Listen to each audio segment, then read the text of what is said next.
ইলিশ মাছ মানেই বিভিন্নভাবে রান্না করা যায়, ভাজা করা যায়, পাতুরি করা যায়, ঝাল করা যায়। তো আজকে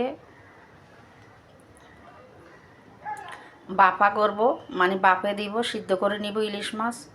তো এখানে আমি দিয়ে দিলাম পেঁয়াজ, লবণ, হলুদ, মরিচ, কাঁচামরিচ, ধনিয়া পাতা, তেল সব কিছু দিয়ে একটা পেস্ট বানিয়ে নিলাম। দিয়ে দিলাম সরিষা বাটা।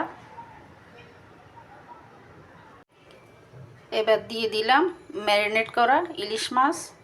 ইলিশ মাছগুলো আমি আগেই ভালোভাবে ধুয়ে লবণ, হলুদ, মরিচ দিয়ে ম্যারিনেট করে রেখে দিলাম 10 মিনিট।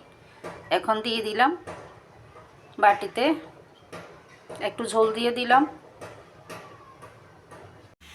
তো একটা কড়াইতে এবার পানি বা জল সিদ্ধ দিয়ে দিলাম, দেখতেছেন গরম হওয়ার জন্য।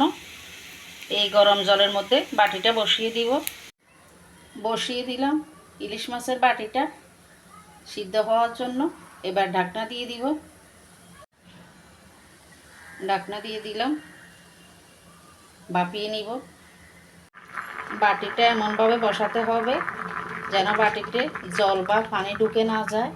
আর বাটিটা একটু বড় ধরনেরই নিতে হবে, তখন আর রিস্ক থাকবে না জল বা পানি ঢুকা।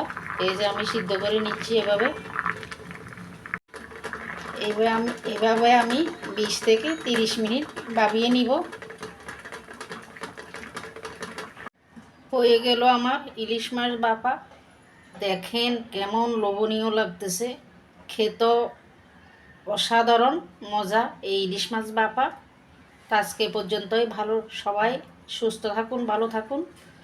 তো আমি কিন্তু এই ইলিশ মাছ ভাপাগুলা 20 থেকে 30 মিনিট ভাপার পরেও ঢাকনা বন্ধ করে রেখে দিলাম খাওয়ার সময় পর্যন্ত।